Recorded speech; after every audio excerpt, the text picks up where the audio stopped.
के लिए सक्सेस की परिभाषा अलग अलग होती है और खुद के पास ज्यादा से ज्यादा पैसा होने को वो सक्सेस मानते हैं। उनके लिए जीवन में शांति होना ही सक्सेस है। कुछ लोग ऐसे होते हैं जो दौलत, शोहरत और सांसारिक सुख सुविधा में ही अपने जीवन को जीना चाहते हैं, कि कुछ ऐसे भी होते हैं जो इन सबको त्याग कर समाज सेवा में, लोगों की सेवा में अपना जीवन अर्पित कर देते हैं, जैसे मदर टेरेसा। जबकि कुछ ऐसे भी होते हैं जो पैसों की परवाह नहीं करते, वह खुद के पैसे लगाकर लोगों के हित में, लोगों के जीवन में कुछ उद्धार हो, परिवर्तन हो, उसके लिए वह कार्य करते हैं, जैसे संदीप माहेश्वरी। जैसे सबका स्वभाव अलग अलग होता है, वैसे ही सबके लिए सक्सेस की परिभाषा भी अलग अलग होती है। सबके लिए सक्सेस की परिभाषा यानी कि सक्सेस का मतलब अलग अलग होता है। कोई होता है जिनके लिए पैसा ही सब कुछ होता है, वह पैसे को ही सब कुछ मानते हैं और खुद के पास ज्यादा से ज्यादा पैसा होने को वह सक्सेस मानते हैं।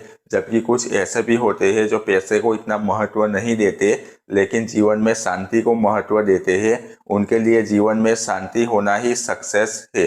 कुछ लोग ऐसे होते हैं जो छोटी मोटी गवर्नमेंट या प्राइवेट जॉब को ही सक्सेस मानते हैं, जबकि कुछ ऐसे भी होते हैं जिनको बहुत बड़ी पोजीशन चाहिए, ओहदा चाहिए। कुछ लोग ऐसे होते हैं जो दौलत, शोहरत और सांसारिक सुख सुविधा में ही अपने जीवन को जीना चाहते हैं, वह उन्हें छोड़ना नहीं चाहते। जबकि कुछ ऐसे भी होते हैं जो इन सबको त्याग कर समाज सेवा में, लोगों की सेवा में अपना जीवन अर्पित कर देते हैं, जैसे मदर टेरेसा। कुछ लोग ऐसे होते हैं जो कोई भी कार्य करते हैं, फिर वह चाहे छोटे से लेकर बड़ा कार्य हो, उनके पीछे उनका उद्देश्य होता है कि उन्हें कुछ आर्थिक लाभ मिले, पैसे मिले।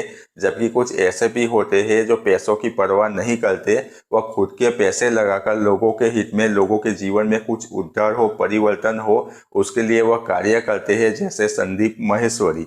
कुछ लोग ऐसे होते हैं जो मौज शौक, ऐशो आराम, नेम फेम, मनी में ही अपने जीवन को जीना चाहते हैं। उनके बिना वह जीवन की कल्पना भी नहीं करते। जबकि कुछ ऐसे भी होते हैं जिनके पास सब कुछ होता है, लेकिन वह उन्हें त्याग कर आध्यात्मिक मार्ग पर चले जाते हैं, संन्यास धारण कर लेते हैं।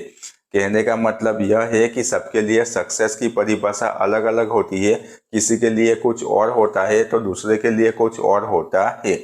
जैसे सबका स्वभाव अलग अलग होता है, वैसे ही सबके लिए सक्सेस की परिभाषा भी अलग अलग होती है। लेकिन हम क्या गलती करते हैं कि हम किसी दूसरे इंसान को देखकर, उसकी लाइफस्टाइल को देखकर उसे ही सक्सेस मानने लगते हैं, उससे प्रभावित हो जाते हैं। वह कैसी होटलों में रुकता है, कहाँ पर घूमने जाता है, कैसी गाड़ियों में घूमता है, कैसे कपड़े पहनता है, उसे देखकर हम प्रभावित हो जाते हैं और उसे ही सक्सेस मानने लगते हैं, उसे एक सक्सेसफुल इंसान मानने लगते हैं।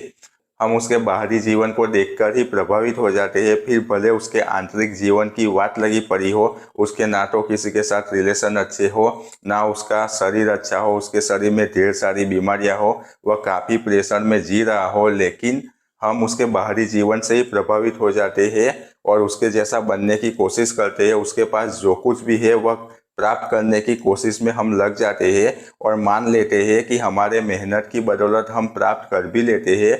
उसके बाद हमें यह एहसास होता है कि जिस सक्सेस की मैं कल्पना कर रहा था, जिस आनंद खुशी की मैं कल्पना कर रहा था, वह तो मुझे मिला ही नहीं। अब भी मुझे मेरे अंदर खालीपन का एहसास सता रहा है। लेकिन हमें जब यह एहसास होता है तब काफ़ी देर हो चुकी होती है, क्योंकि हमारे जीवन के कई साल बीत चुके होते हैं।